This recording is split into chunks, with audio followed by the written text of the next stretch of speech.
on paper. All right, welcome back to the final lap, the final hour of At the Round Table with Manley. I'm your host, Larry Elson. Dr. Bradley, the doctor, is in the house as well. So, folks, like I said, you listen to At the Round Table with Manley. The call-in number here is 617-282-0685, 617-282-0685. Reminder, today at Manley headquarters located at 61 Columbia Road, there's going to be a lunch and learn by our sponsor, Cora Holbrook, and at Guaranteed Rate Mortgage Company. It's a lunch and learn. Join us. Let us help you navigate the ins and outs of real estate buying in this challenging market. We will give you the insights on what affects your credit score. For those with credit challenges, we will give you helpful information.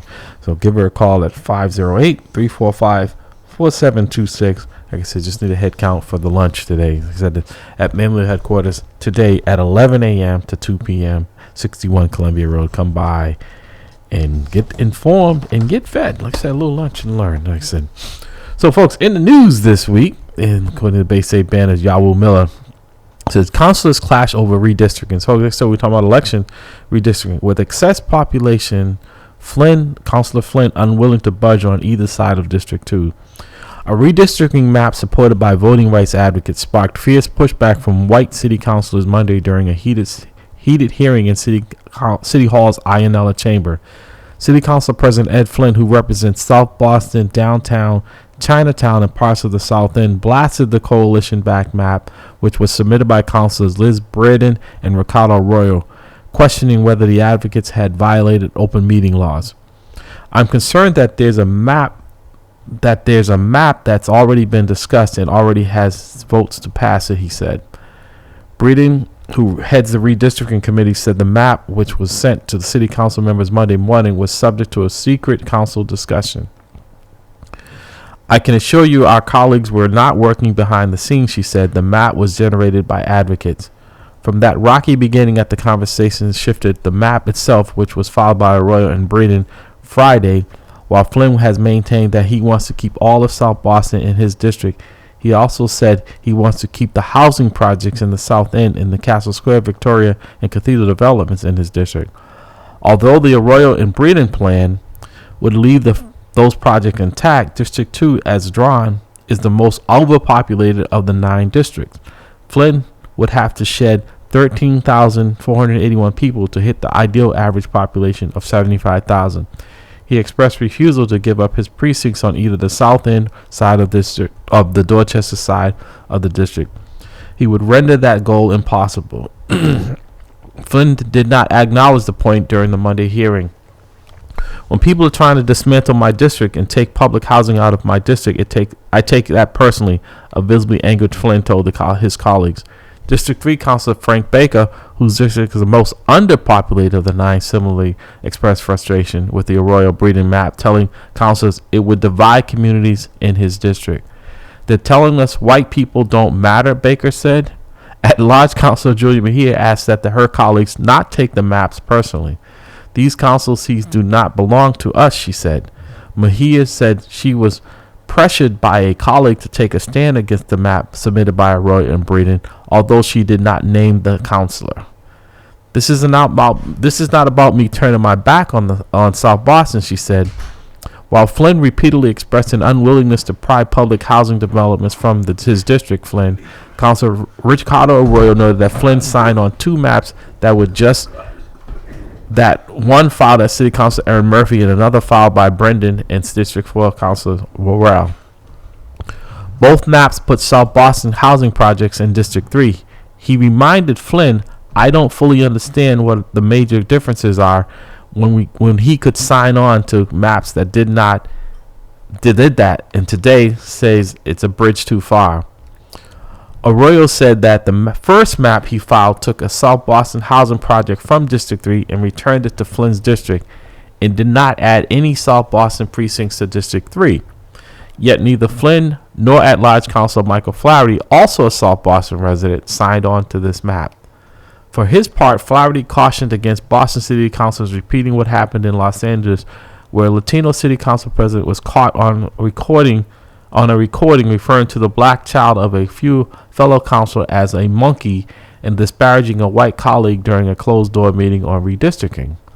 Flaherty called on his colleagues to submit maps that minimize the number of precincts being transferred from one district to another. The map submitted by Arroyo and Britton keeps Flynn's district with the highest number of residents, 77,000, and keeps Baker's district with the second lowest number of 72,000. The maximum deviation from the 75,000 average is 4.5%, just under the 5% maximum allowable deviation. The Arroyo Breeding map moved far fewer precincts than would be necessary to create truly equitable districts, seemingly to avoid making changes to Flynn's and Baker's district. Flynn doubled down on his appeal to keep the South End housing project in his district, while the Arroyo Breeding map, which Arroyo sponsors on the city council, would keep those districts in Flynn's district. The map Arroyo submitted earlier would have removed the Villa Victoria and Cathedral precincts from his map. I haven't taken a day off in 5 years because my constituents need me, Flynn said, raising his voice. I take this very personal. As you probably can tell, when my colleagues try to divide communities of color in my district, that's personal to me, and I am disappointed in my colleagues for that, for not standing up for people of color in my district, disregarding them. While Flynn angrily expressed an unwillingness to cut from either end of his district, a position that would render the work of cutting down the 13,000 residents surplus in his district virtually impossible, Mejia noted on an uncivil tone from the white councilors and drew a contrast to their condemnation of a heated exchange from black councilors who objected to Flynn removing Arroyo from the chairmanship of the redistricting committee in August. I'm trying to be here and be completely present, she said. The energy I'm receiving from the other side feels hostile, and we've been asked to tone it down, but that's not what we're seeing. Community support. Voting rights activists Tuesday praised the map Arroyo and Breeden submitted Friday, which was based largely on the so-called unity map the groups put together.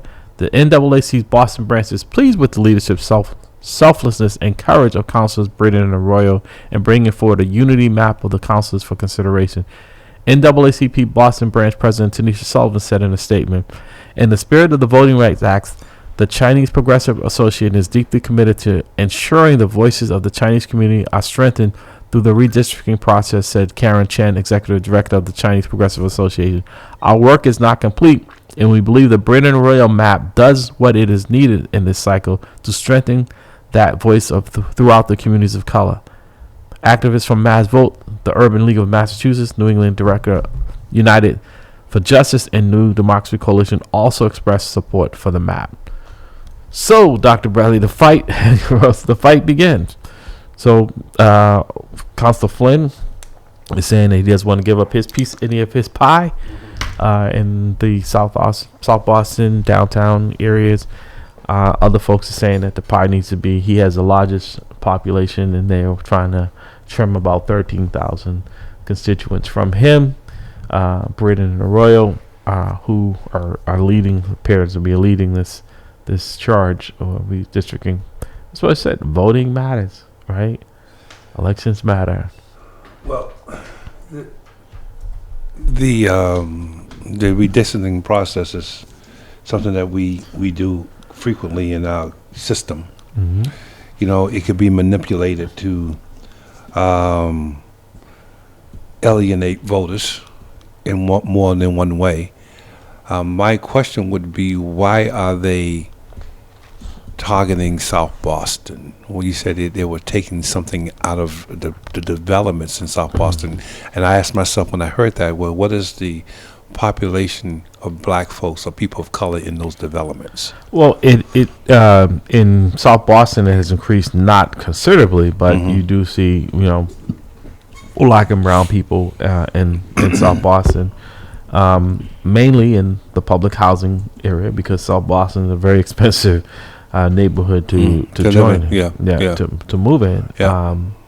It's almost like if you're living in the South Boston, if you're a person of color, like living in the suburbs, you're going to see very few people that look like you in your immediate neighborhood. And so Flynn has the largest section of the city in terms of population constituents. He represents South Boston downtown and Chinatown and parts of the South End.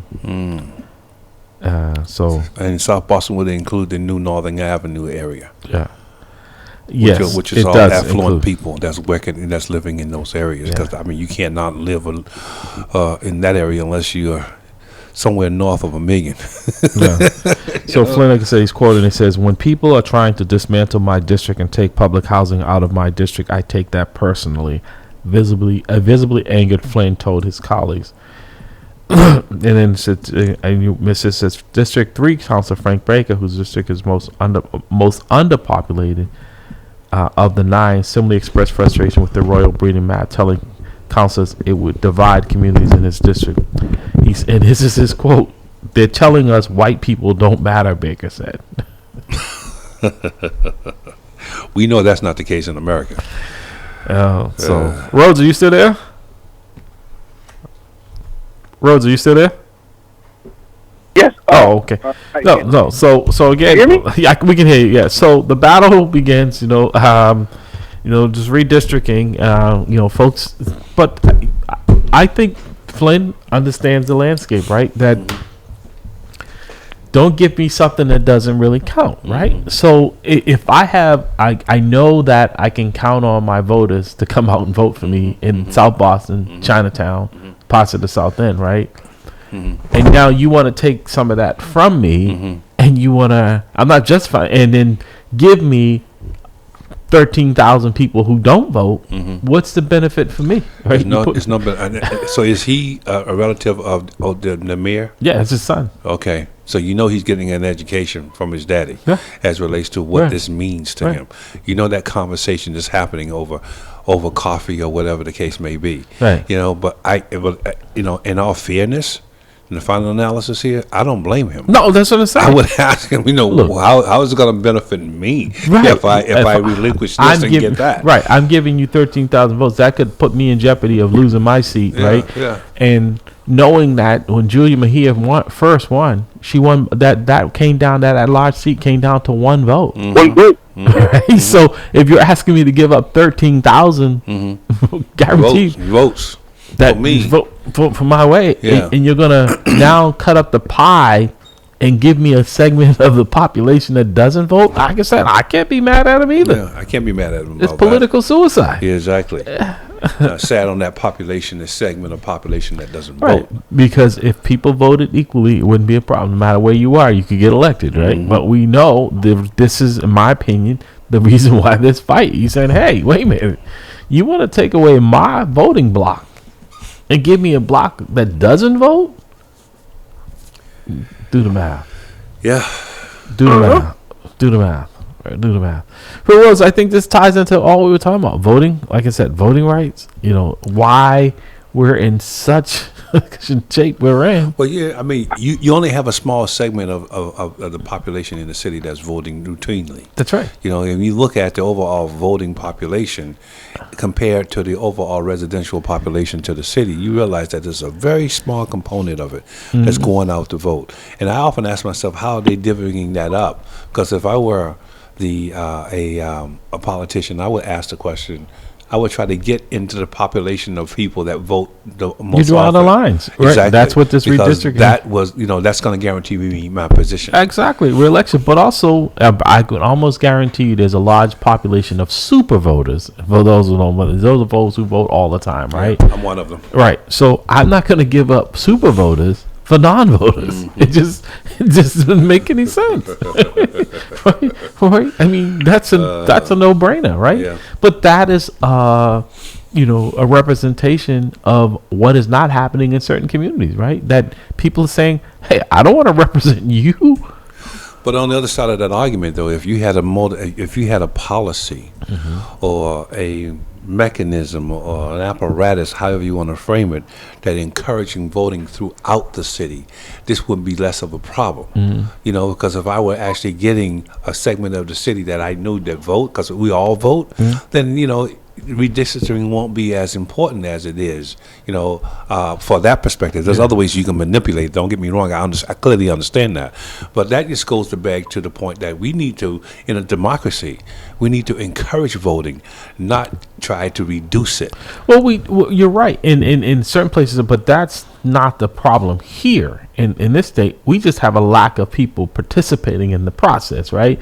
Because we advocate voting all the time on this broadcast. Mamleo is a voter registration site. We just have an anemic approach to voting communities of color. But yeah, that's where I'm going. Mm-hmm. That's where I'm going. If the city Mm-hmm. had a process in place where they will push, because every year there's someone's running for something. Yeah, every year there's an And, election. so they will push voting. This would not be a problem. But now, even in Boston, even in Massachusetts, because like Jamal said, we like to think that we're elite, Right. and we don't behave like the people in the South. But listen, there's a segment of our population that just feel like voting is not worth their while. We see that every Right. every election. And- we have people that don't come, Right. really don't show up. And I want to get Rose away in this because you, Dr. Bradley, because you made me think about something, because I just saw them started putting out the sandwich boards. Telling you that there's a vote coming up on November 8th, right? And it just came out the other day. And you're right. That is the most I've seen as far as advertising or to tell people that there's an election coming up. But look how close it is to the That's what I'm election, saying. though. Right, right. That should have happened 6, 7, 8 months ago. Or electronic billboards, right, on the highway, right? Social through media. social media, right? And if it's happening, I don't, because I'm not a social media person. But It's not happening. we're still using, archaic measures to inform the public. How many people, when you're actually driving by one of those, right? Unless you're stopped at a light and you look over, you're going by it so quick you don't even pay attention to it, You're right? paying attention to the road. You better be paying attention to Right, the road. right. Because someone stops all of a sudden in front of you and go right up to Right. their derriere. Right. But, it seems to me that we are constantly using 20th century methods Yeah. to communicate voting to citizens in the 21st century. Right. We don't, there's other ways of doing this. Right. You can constantly do it. Right. So, Rose, you're a good question to ask, and Dr. Bradley as well. But in your town, how is it the message of voting getting out? Are they still just Like you using said- sandwich boards, or is there? They have an electronic billboard in front of town hall, so as you drive by, it tells you that. And they mail out the that red book, the voter book. And I pay attention to the news. So U.S. Postal Service. They're still using the U.S. Postal Service to Which mail out takes the 3 vote. weeks to Yeah. get a letter now. When you can actually just put it on, put a flyer on the internet and just pop it right out. And I don't go to my mailbox maybe once every 3 weeks because I know there's nothing in there but junk mail. Everything important comes, pay my bills and stuff. I tell you this, my wife just said to me, we need to go to Staples and buy a shredder because every day, that's all we're doing. Yeah. Because that's all coming in our mailbox. Exactly. All the important stuff comes right to my cell phone. Right. That's what I'm saying. All your bills and Yeah. everything, right? And even now, people don't even send cards like they used to. They send you a text message or something on your birthday, right? They don't even buy cards. Yeah. I mean, we communicate differently, but yet, that's why, I was supportive of Tanisha Sullivan Me too. because I thought she would bring some fresh Yep. energy Yep. to the Secretary of State, Yeah, right? yeah. He still doesn't even use. Galvin, he's still working in an archaic way, and that's why the information is not getting out to folks because that's not how he communicates. You bring me back to a question I had for one of my students. A couple of days ago, I asked a question: do you think we should have? And this is shifting gears just a little bit. Do you think we should have life tenured judges because of this reason? Where people start, they get locked into what they were comfortable with back in the 20th century. Now we're in the 21st century. That person's still serving on the bench, and point. they're Yeah. still locked into Right. that. You got an individual who's a Secretary of State who's been Secretary of State for 32 years, 30-something years. Yeah, 34 years. Yeah, You know what I mean? 30-something years, right? So now you have this individual who's locked into communication apparatuses 30-something years Right. ago, and that's how he's behaving. Right. That's why I supported Tanisha. I was like, this young lady Right. is very intelligent, Yeah. and she's bringing in some fresh ideas. That's needed. Like I said, we're operating in a dinosaur. Like I said, sandwich boards. That's been the operation for the longest time. Even Rhodes' town is smaller than this. They at least having some electronics, allowing. Yeah, my town has electronics as well. Yeah. And electronic, they also put it on the website. Yeah. And I visit the town website frequently, and they would tell you a big stroll, early voting starting here, go to town hall, Yeah. which is I intend to do after I leave here. Yeah, most of those boards won't be out. So Rose, are you voting early? Or are you gonna? Yes, I'm gonna vote early. As they say in Chicago, you vote early and vote often. Don't vote once. Well, as I said, you're not in Chicago. Back in the day, vote early and vote consistently. You keep counting the votes until they come out the way you want. Well, I vote by mail, and I go vote in person. I'll do the, I'll do it all. Yeah, that's what Trump is trying to build. I only need 17,000 and one more vote than them. I'm like, I tell you something, brother. I'm wondering why he hasn't been prosecuted yet, though. Well, you see, his boy Lindsey Graham he lost his to the appellate court for him to testify. Now he's appealing to the Supreme Court because he doesn't want to go under the oath because he's going to have to take the fifth because he's going to incriminate himself if he tells the truth, right? So he doesn't want to put himself in that position where, because remember Donald Trump always said, "Oh, people who take the fifth, what did that? The gangsters, they're mafia. Right. That's right. In one case, he took it over 500 times, right? New York, right? 500 times, right? Oh, plead the fifth. What are you hiding it? And that's what I'm saying is that this is all in people's face, and the truth. It doesn't matter. It doesn't matter as long as the result is what we want. Somebody yes, exactly. Who spouts venom, racism. Like you guys brought up that point earlier, the fact that when Gore lost the first Bush, and the Supreme Court was already stacked, like how can you lose the popular vote? Well, the Supreme Court decided that. That's how. Right, exactly. So you had 9 individuals. Right. Yeah, we decided those people's votes didn't matter. That's right. What the country actually decided, it doesn't matter. Right. So this is not the first time that they're doing this. This is just another method. Right. And even they've done it before. Right. And to that point, though, even though Al Gore and a lot of folks did not like it, right, they respected the rule of law, right? And they said, okay, they didn't go out there saying it was a stolen election. They didn't go out there, doing what they're doing now, with this conspiracy theory. They accepted it. And that's what kept democracy intact. That's why people were able to move on from that. That's why with this is so different, because this is a dictator, and he's saying that, not only did he not concede the election, right, first time I've known of, but he stole a few documents on his way out. Right? I mean, what is that? To blackmail the country? Like if I don't win, if I don't get it, hello. I think he's probably the first former president that the current president did not give security clearance to.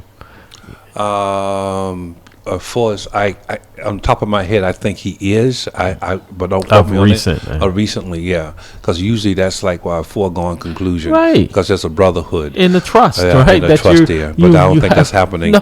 And I don't think that Biden or anyone else will actually pardon him once he's prosecuted. I do think he would be prosecuted. Yeah. Oh yeah. And I also think under 14th Amendment, Section 3. As a part of the Reconstruction, Congress enacted Section 3, and I think in 1870, and it basically says that anyone engaged in an insurrection, which is what we saw, or even urging it on, shall be disqualified from holding office. Yeah. So I don't understand how Trump and his minion can run for office, because what they were engaged in or maintain office was clearly a violation of Section 3 of the 14th Amendment. But not only did they do it then, Dr. Bradley and Rhodes, they're saying that is the process going forward. That is their belief. If they don't win, it's not a legitimate election. Yeah. Yep, so they have. exactly. So what if the other side says that too? So now what you have is that you have a democracy in flux. Right, that no one is legitimately elected. No one is legitimately elected. It's not whether you like them or not. What the people is saying is being ignored. Exactly. Well, they're saying that they want Congress and like it was to decide who gets elected president. No. That's an autocracy. Exactly. That's not a democracy. Exactly. That's what you have in China. Right. And even some, you look at the influx that's going on over there in England, right? With their whole, I can't even understand how their system of government works, how they elect their prime ministers. But the controlling party is a party-based democracy. So when you vote, you're voting. When the people vote, they're voting for the party to be the party that gets the majority. Is the party that actually controls the democracy. It's in power. Okay. Then that party has to vote for their leader, and that leader of the party, like Nancy Pelosi, will become the prime minister, which is equivalent to our. So in England, the people don't. They decide on which party will be in power, and then those small people get to decide who. Yeah. I don't like that system. Parliamentarian. Yeah. You know, that's basically what it is. But she did what Trump did. She basically gave all the rich people a break. Right. And then the next thing you know, everybody was like, whoa, I can't even pay my mortgage. Right. Which is what I'm saying here is that we need to wake up. Right. Because, you know, that's what Trump did, right? Exactly what he did. Yeah. And that's exactly what the Republicans, that's what they do. Right. It's all about, you know, I mean, your vote mattered because that's how you got student debt reduction. That's how you got, you know, issues around, you know, the economy reduction. Yeah. You got all these reductions. Infrastructure, bills. You got all these bills because, and you would have gotten more except for cinema.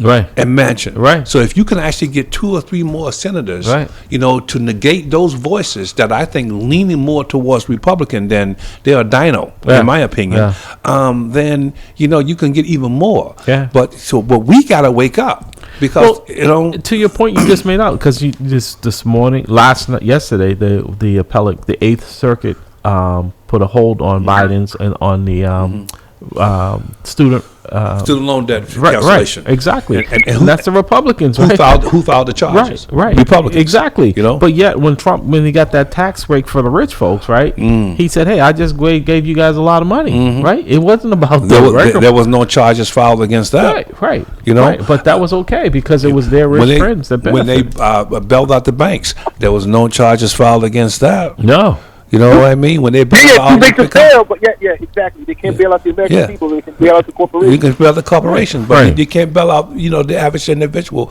without the Republicans and hollering about, you know, you're going outside of the scope of your authority, and you're going to vote for that. Exactly. But also, as you said earlier, that they're going to intrude in your bedroom, right? These are folks who claim that.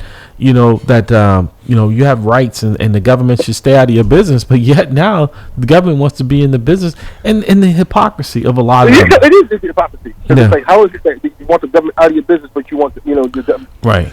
Well, I want to say, you know, I want to say this, brother, because listen, I'm a man of Christ. You know, and Pastor over here with his Transformers hat on is a man of Christ, and I know you are a man of Christ as well. I don't support, as a man of Christ, destroying the temple of Christ. I don't support that.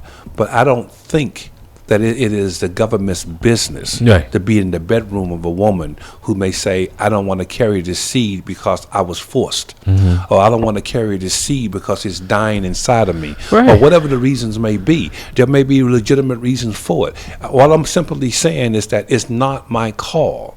You know, as a man of Christ, I value life, but it's not my call to project my opinions on someone else.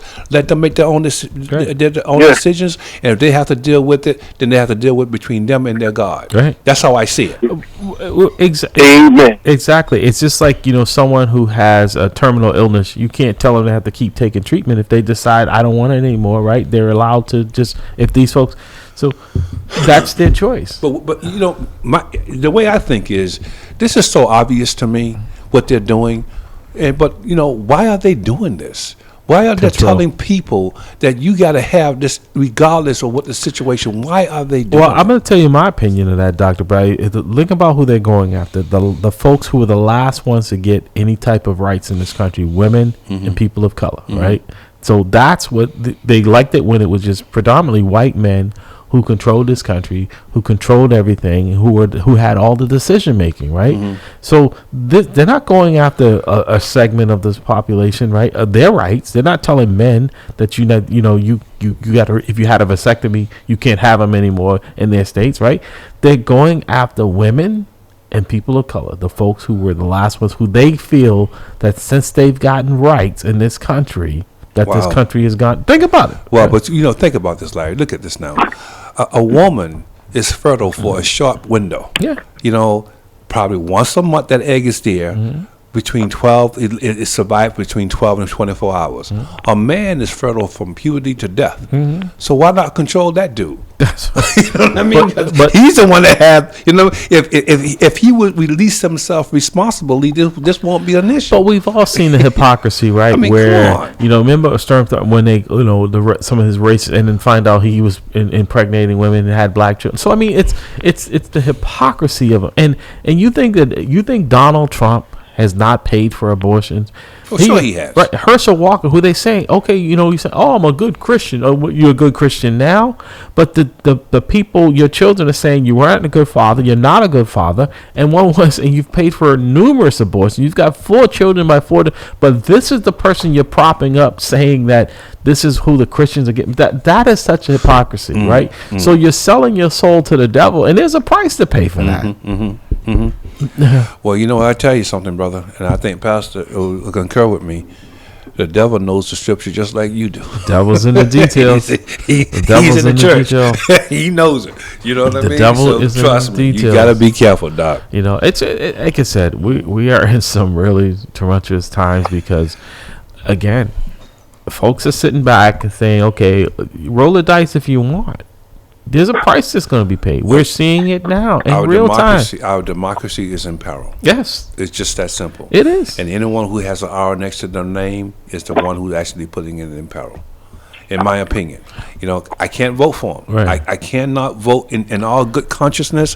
When I saw that Confederate flag walk in the halls of the Capitol, it turned me off for any.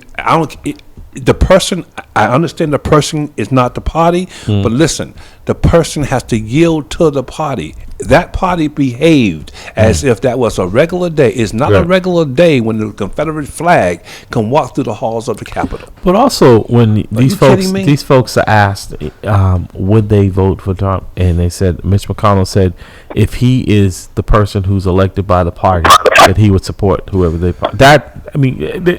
That's a real answer. Easy no.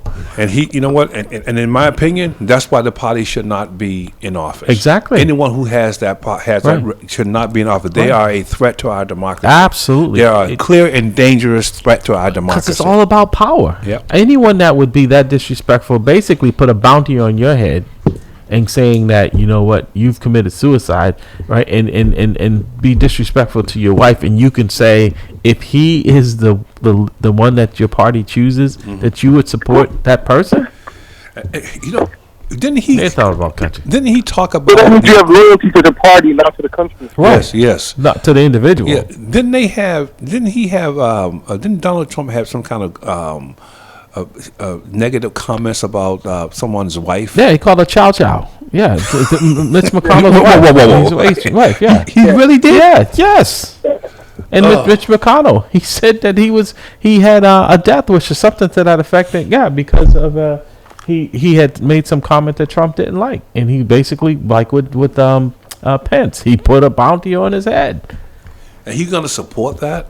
Yeah. How can I look at my wife and but it's like Ted Cruz, and I support somebody that just disrespected her? Remember when Donald Trump disrespected Ted Cruz's wife, and he said his father was part of the assassination of Kennedy, and he made this thing that Donald Trump is a sniveling coward, and he better leave my wife so and so alone, and all that. Right now he's kissing the ring.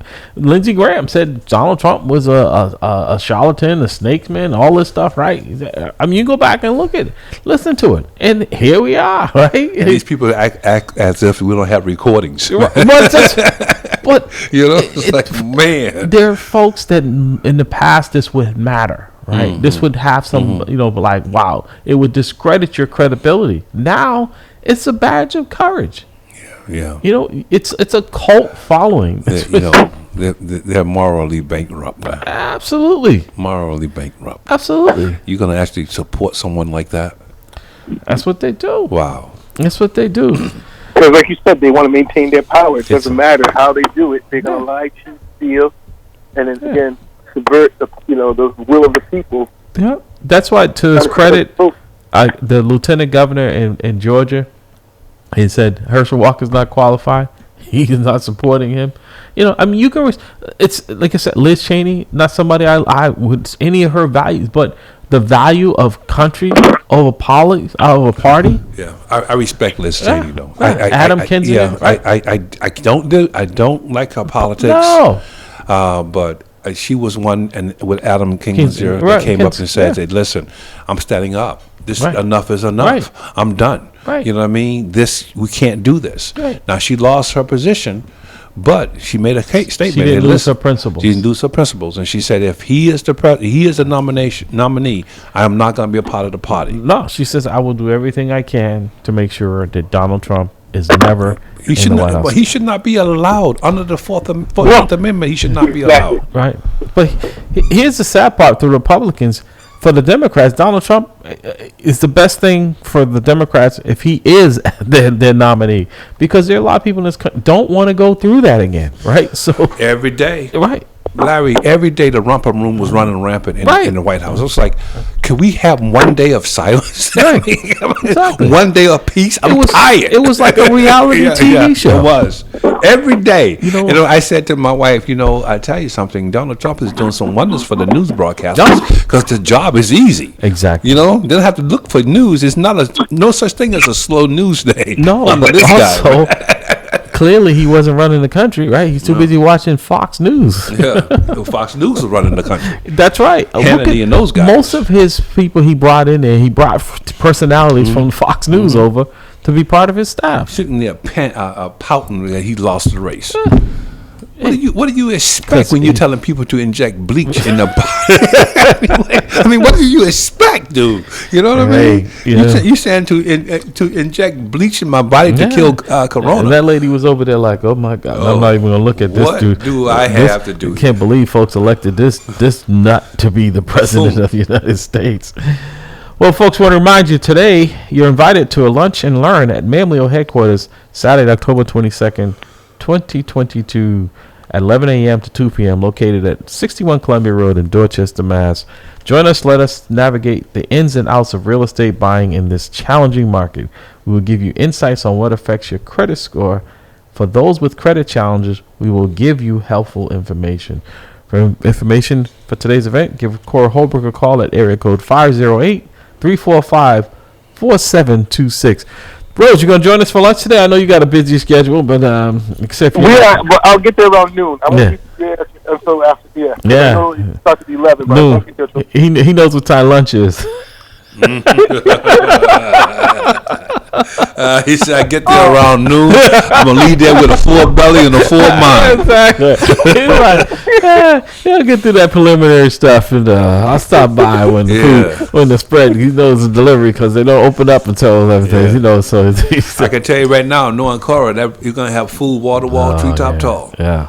You're going to have food all over the place, man. That girl knows she can lay out a spread, man. Yes, like I said, if she was here, my God. if she was here now, Dr. Bradley wouldn't be in here. I wouldn't be here. I wouldn't be in this room. I would be here, but not in this room. He's turned out into a green room. I'm like, where did Dr. Bradley go? I'm like, yo.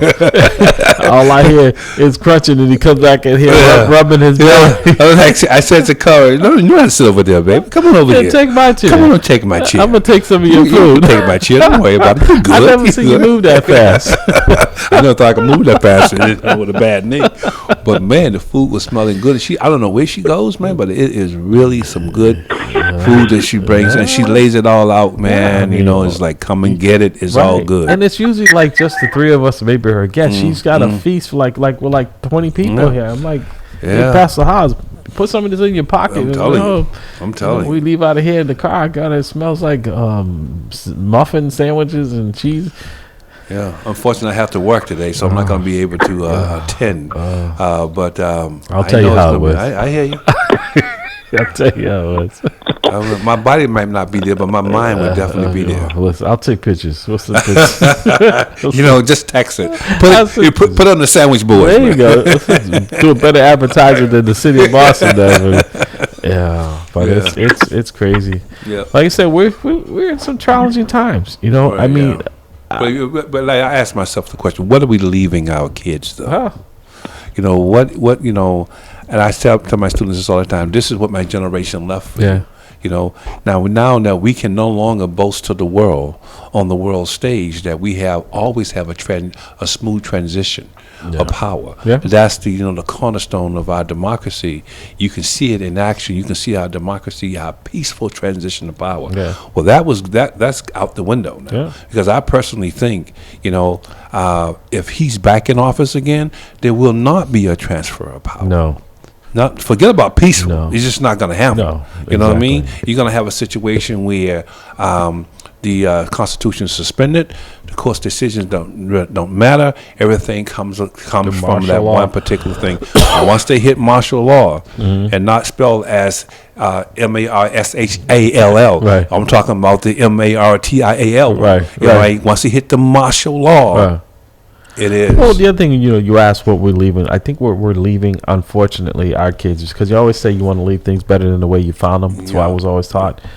I think we're leaving them to have to start all over again. I think we're leaving them to fight history in the way that our folks who came before us in the 60s and issues that I thought were a foregone and that we wouldn't have to deal with, that we've moved past.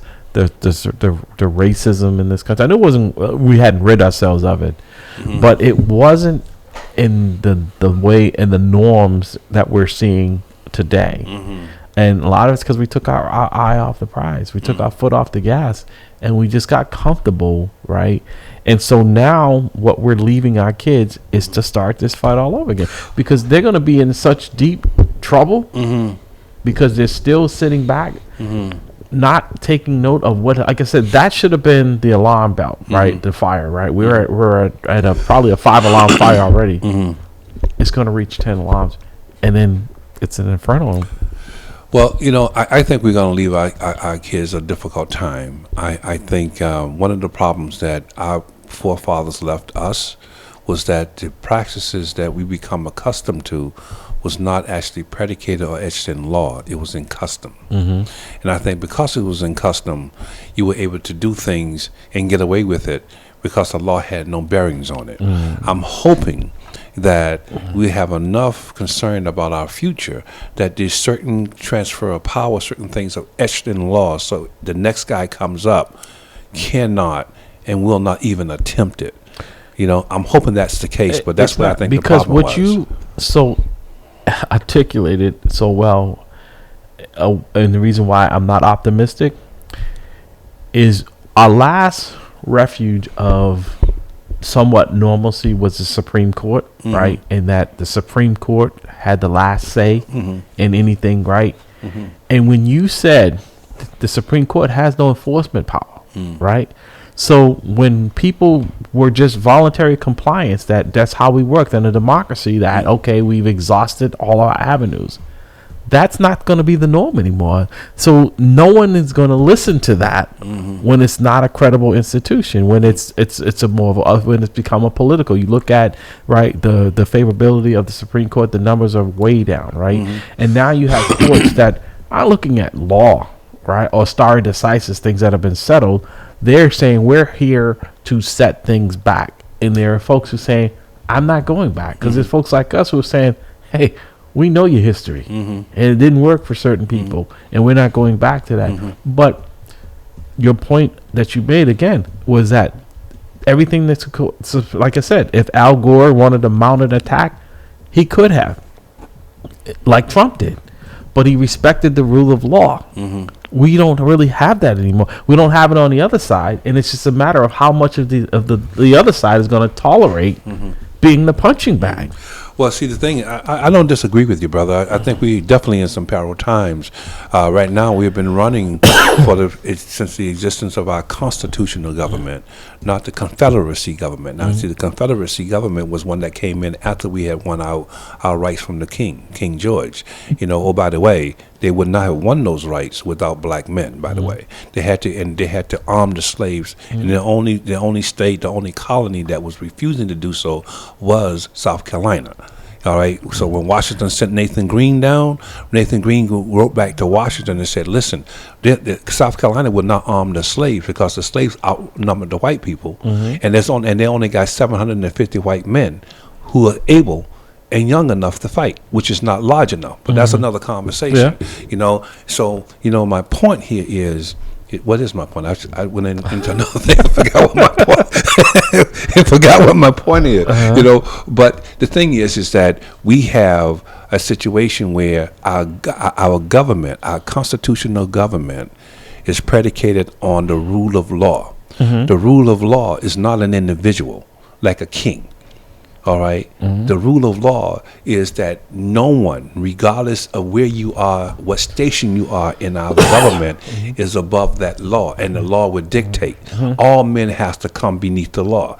And when you have one individual who has more power than the law, your democracy under that structure will be in peril, which is where we are today. Because Donald Trump was that individual. He's the individual that the Republican Party was so enamored with, is because, and they love him because of the fact that he spoke what they were believing. Right. That great replacement theory that they're talking about. They're having, this is the real issue. The real issue is that your birth rate is lower than your death rate. And so when your birth rate is lower than your death rate, your representation in society is going to slowly decrease. Right. That's the real problem with white men. And that's why you see, like with DeSantis and them and the governor in Texas, right? People they realize are not most likely going to vote for them. They want to move them out of the state. They don't want them to become voting residents in their state. And so they're talking about the great replacement theory, but they weren't talking about the critical race theory. No, which is saying that your institutions are predicated on racism. Right. And so they are racist. They're racist against certain people, but they want to push this whole thing around. This is the Republican Party. That's who the they is. They want to push the Republican Party. Want to push this idea of critical replacement. Yeah. The critical replacement theory. See, I think that, and Rhodes, feel free to weigh in. We got a few minutes. That your point, Dr. Bradley, is that this election is really going to tell me a lot, right? Because, like I said, the two segments that they seem to be going after are people of color and women. They aren't afraid about what people of color, because we don't usually stick together. We don't rally together.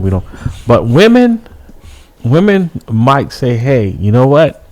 We see our rights being trampled on here, like I said, reproduction, and what's next? That we should be home, and so I think if I'm hoping to see that reflected, that the vote of women, regardless of race, come out historically, because also the Supreme Court has already said they're coming after now same-sex marriage. So there's a laundry list of rights that they think that people should not have, and they should decide whether or not they have them or not. And you see what's on the docket as well is anything to do with affirmative action, right? Because now they want to dismantle any gangs that have been, and you say, oh, you can leave it to states' rights. Well, the Civil War, right? States' rights said that black people should be kept as slaves, right? Some states thought that was okay.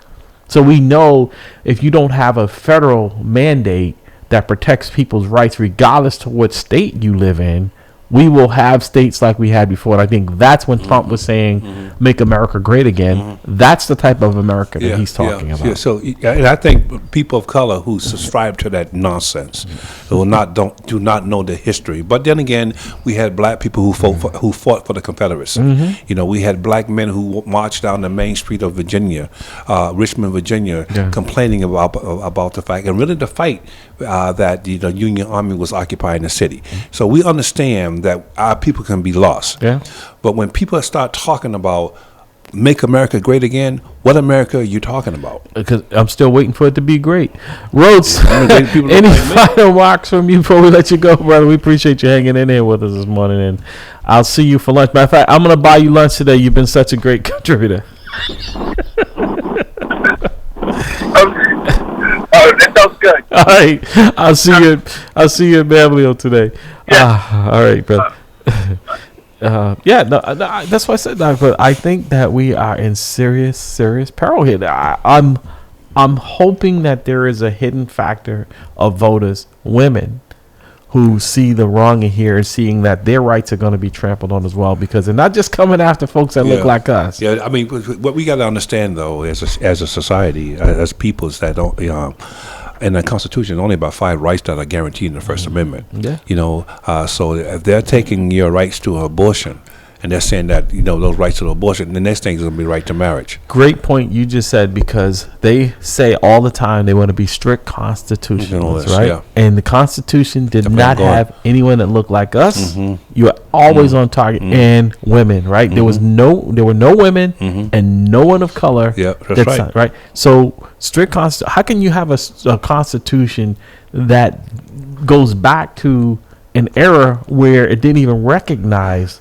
segments of the population? See, that's why you have to be careful, Larry, because these people are not speaking plainly. They're speaking in abstract. They're not telling you this is what we're going to do. Right. They're saying things like, you know what, instead of saying I'm going to be racist, I'm going to make sure that rights only apply to white men who was in the Constitutional Assembly when they created it. They'll say, well, I must be a strict constitutionalist. Right. And so you have to kind of make that translation. Well, that means that you don't even care about me because I wasn't there. But but to your point, most people don't know there were only 5 rights that were in the Constitution, right? Yeah. So they think all of these amendments. This has been a living, breathing document, right? And that there's been changes and amendments to it, right? Not at all. They want to get rid of all of these not things at and all. go back to a strict constitution that didn't guarantee rights to certain people. And then on the other side of that argument, to make it even more complicated, they will say, oh, wait, whoa. The Constitution says, your right to religion, your rights to speech, your rights to Bear arms, right. your rights to all that stuff is in the Constitution. The government shall not abridge it, right. and then they'll make sure the state doesn't abridge it. But you haven't lost those rights, because those rights that it doesn't talk about automatically kicks to the state. Yeah. Well, we know what that means. But that's what I'm saying. There were states who didn't see women as human beings and equal human beings, and women in states that didn't see people of color as human beings. And we're seeing that now. Like I said, they're saying the quiet part out loud. And people just, that's what concerns me more than what they're doing is that the folks who are standing by, that's why I said I think we're going to leave our kids a legacy of fighting this fight again. But the shame with that, Larry, is that if our kids are not educated on our system, they won't know what they don't know. Yeah, it's true. You see what I mean? So it's easier for me to tell you this is what it is when you don't even know to go to the Constitution to look at it. But as I said, Dr. Bradley, our kids are too busy fighting each other and not fighting the real problem, right? Yeah, the real problem. While they're fighting each other, that guy over there is still taking everything away from you. Yeah. You know what I mean? You're so busy focused and brutalizing each other. Right? You better wake up. The real enemy is not within. I mean, it's sad. Yeah. I mean, like I said, this has probably been one of the most depressing shows because we've hit some realities that we know are not suits. I'm hoping after the elections next week, because if the Republicans, all we know in this country, if the Republicans take back control of the Congress, that says it's not just them, it's this country that wants that type of a government, one type of a country. Yeah. After what they have done, right? If they take back the government, after what they have done, if they take back control of Congress, both chambers, then America deserves what it gets.